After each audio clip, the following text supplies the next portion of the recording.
Hello everyone, Lytro Storm here, and today we are once again back talking about What If Javier was in Season 1. Now this is a Walking Dead What If, and I've already done 2 parts of this, so this will be part 3.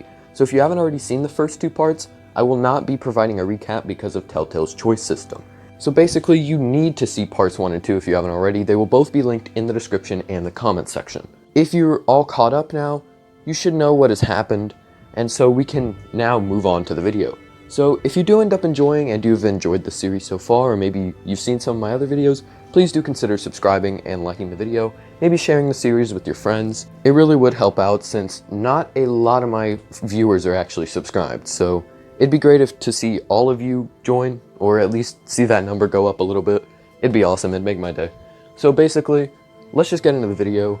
As always, join my Discord, follow me on Twitter, links in the description.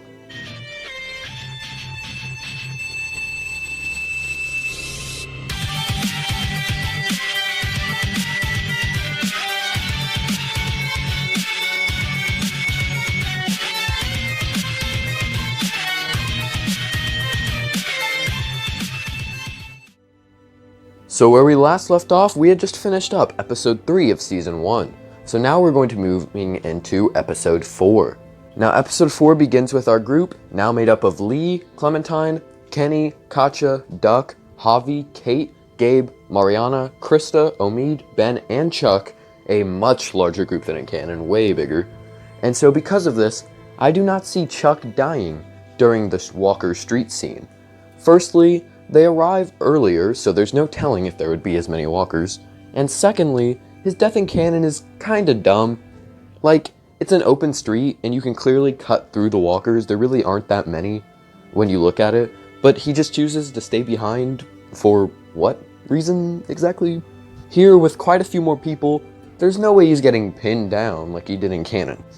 The whole group escapes and makes it to the house, where they get inside, using the dog collar, and begin searching for supplies. Afterward, Kenny would go out with Lee to look for boats, and Chuck would want to come with. This time, they would be hoping that they find multiple, as just one would definitely not fit their group of 13. Everyone knows this, and Kenny's idea faces even more criticism because of this. Nevertheless, they still try. Upon going, they find Molly, who Lee and Chuck promptly outmaneuver. This means that there would be no gunshot from Kenny, since he wouldn't be on edge, and would stop once Chuck and Lee tell him to. The 3 talk to Molly and learn about Crawford, as well as that the boats were all taken. Molly eventually decides to dip, not wanting to join a group with a failing idea. The 3 men then head back to the house, where Lee hears something in the shed. He opens it to find Mariana and Clementine. The 2 were exploring the house and found the shed, which inside held a boat. Kenny sees this and is shocked, but everyone tells him that there's no way this plan will work with just a single boat.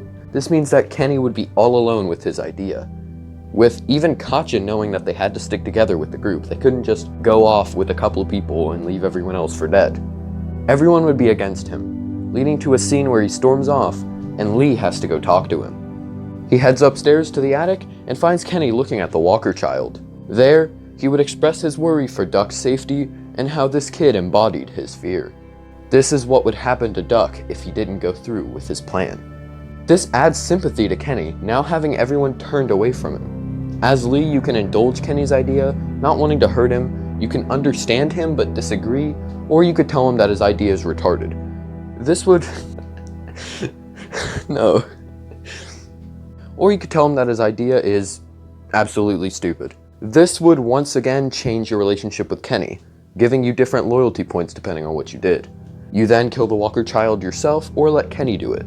He comes down telling everyone that he's alright. He has basically let go of the plan, and everyone wonders what they're going to do now. There is no plan at this point. That was their only one, and it's half-baked. Clementine then says that if there aren't any plans, then they can try and find her parents. They have the map that shows the Marsh house, so all they have to do is go there. Lee will then tell her that they can tomorrow, to which she is slightly upset, not as much as in canon. Everyone gets some sleep, and upon waking up, Lee finds Clementine missing. He searches outside, eventually finding her hat, which leads him to be bitten on the wrist, just like in canon. Everyone goes outside, and Lee can now choose to conceal his bite or show it, once again just like in canon. Now originally, Lee has two ways to recruit Omid and Krista on his trek to find Clem. If he leaves Clementine with Omid while they go to Crawford, or if he reveals the bite. Here, since they never go to Crawford, you can only get them to go with you if you reveal the bite. Kenny will go with you if you have a high friendship level with him throughout the season, or if you tell him that Clementine is your family. If your loyalty isn't high, then he will say the iconic line that he says in canon, "I am a Christian man." Ben will come with you if you tell him to think about Clem, and Javi will come no matter what. Throughout this season, he's kinda just been the middleman. He doesn't really care. He's just going with whoever. He does like Lee though, so. Kate would choose to stay behind along with Katja and the kids to make sure that they're safe. Lastly, Chuck will tell you that this is exactly what he had warned you about. Remember back in part 2 when Chuck gives Lee the warning about what could happen to Clementine. He basically just says that you have to do this without him, as it's something that you have to do. He then asks if you're ready to do this. Lee would say yes, and head toward the Marsh house with his crew. Now because there is no Vernon and the cancer survivor shenanigans, as well as no Crawford quest, episode 4 and 5 would be significantly shorter. This would actually be where episode 4 ends, maybe with the stranger calling and talking to Lee like in the end of the actual episode 4, just minus all the Vernon stuff. Anyway, let's call that a wrap for episode 4 and begin the 5th episode.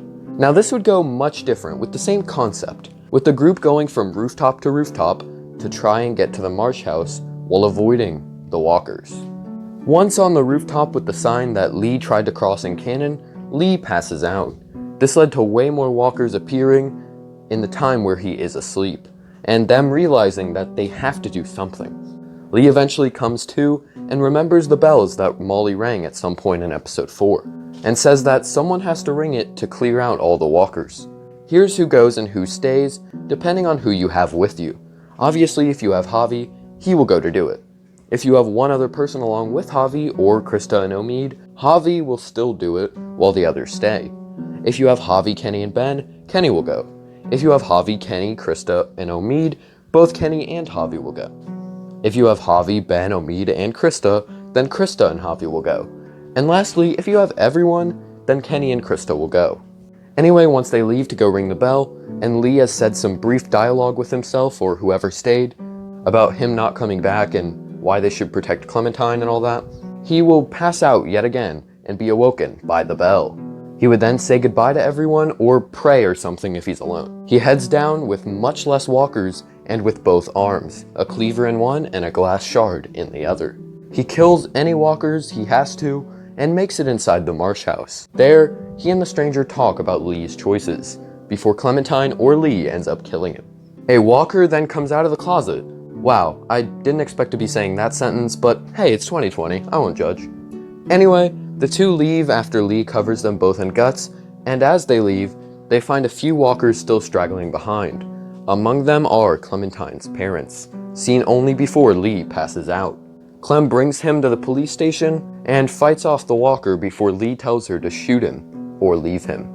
After this, cut to black.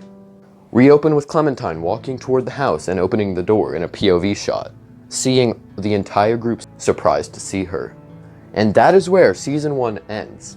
As for 400 days, I can see that still playing out the same, even with Vernon not finding the boat. They'd have to leave the bunker at some point because of food, so the only change would be that Bree and potentially Vernon would be alive, and with the group we see in Shell's story.